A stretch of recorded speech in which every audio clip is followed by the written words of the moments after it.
And now Pete Schoening was being led up Everest by Fisher and his two guides, Neil Beidelman and Anatoly Bukreev. When I asked Beidelman, a powerful climber from Colorado, how it felt to be guiding a client of Schoening's stature, he quickly corrected me with a self-deprecating laugh. Somebody like me doesn't guide Pete Schoening anywhere. I just consider it a great honor to be on the same team as him.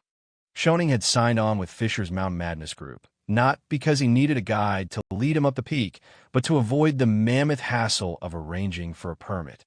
Oxygen, tintage, provisions, Sherpa support, and other logistical details. A few minutes after Pete and Clef Schoening climbed past en route to their own Camp 1, their teammate Charlotte Fox appeared. Dynamic and statuesque, 38 years old, Fox was a ski patroller from Aspen, Colorado, who'd previously summited two 8,000-meter peaks, Gusher Broom 2 in Pakistan at 26,361 feet, and Everest 26,748-foot neighbor, Cho Oyu. Later still, I encountered a member of Mal Duff's commercial expedition, a 28-year-old Finn named Vika Gustafsson, whose record of previous Himalayan ascents included Everest, Dhaulagiri, Makalu, and Lhotse. No client on Hall's team, by comparison, had ever reached the summit of any 8,000-meter peak. If someone like Pete Schoening was the equivalent of a Major League Baseball star, my fellow clients and I were like a ragtag collection of pretty decent small-town softball players who'd bribed their way into the World Series.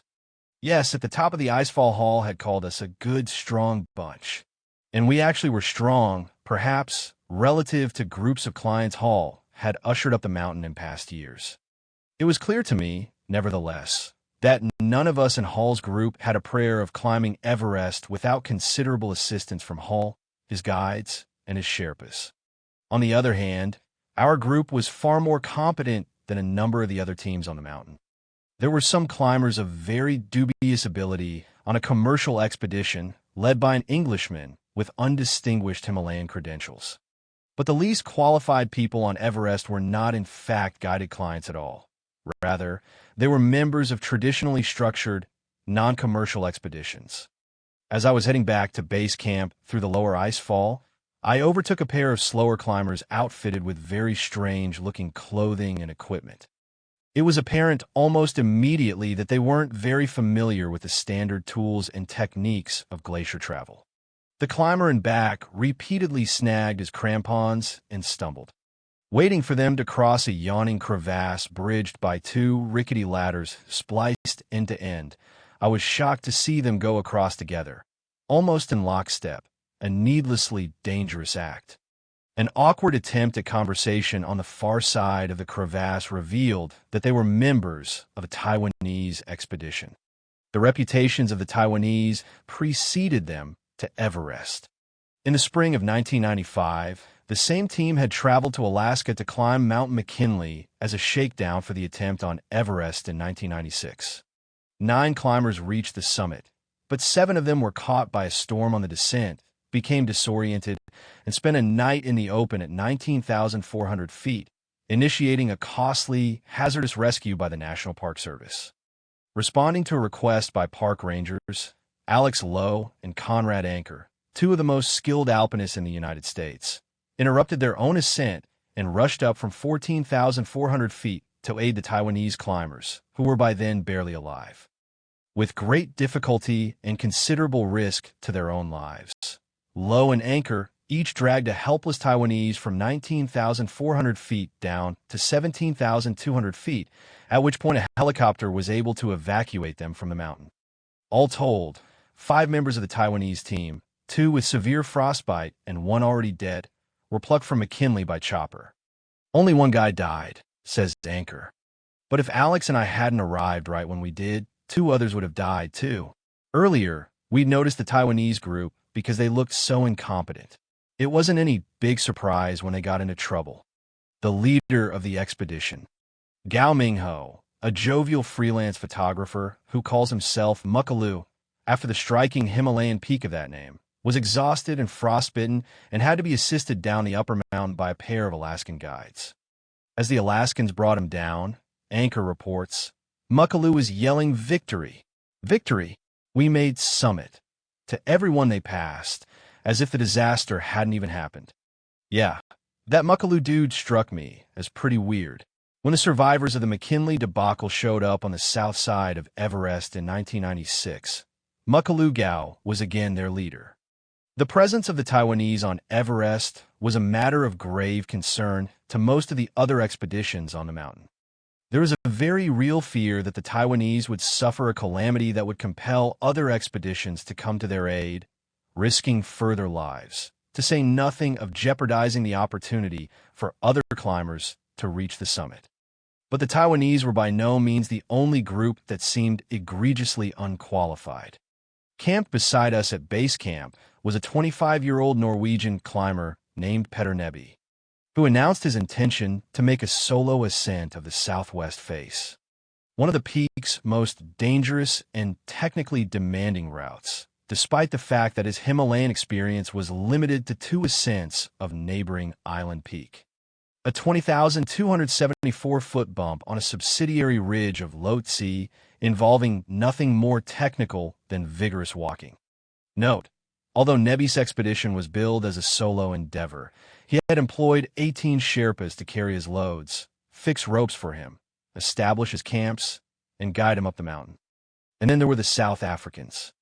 Sponsored by a major newspaper, the Johannesburg Sunday Times, their team had inspired effusive national pride and had received a personal blessing from President Nelson Mandela prior to their departure. They were the first South African expedition ever to be granted a permit to climb Everest, a mixed-race group that aspired to put the first black person on the summit. Their leader was Ian Woodall, 39, a loquacious, mouse-like man who relished telling anecdotes about his brave exploits as a military commando behind enemy lines during South Africa's long, brutal conflict with Angola in the 1980s. Woodall had recruited 3 of South Africa's strongest climbers to form the nucleus of his team: Andy de Klerk, Andy Hackland, and Edmund February.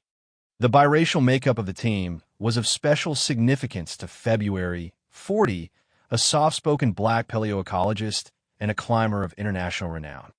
My parents named me after Sir Edmund Hillary, he explains. Climbing Everest had been a personal dream of mine ever since I was very young. But even more significantly, I saw the expedition as a powerful symbol of a young nation trying to unify itself and move toward democracy, try to recover from its past. I grew up with the yoke of apartheid around my neck in many ways, and I'm extremely bitter about that. But we are a new nation now. I firmly believe in the direction my country's taking. To show that we in South Africa could climb Everest together, black and white on the top, that would be a great thing. The entire nation rallied behind the expedition. Woodall proposed the project at a really fortuitous time, says de Klerk. With the end of apartheid, South Africans were finally allowed to travel wherever they wanted, and our sports teams could compete around the world. South Africa had just won the Rugby World Cup.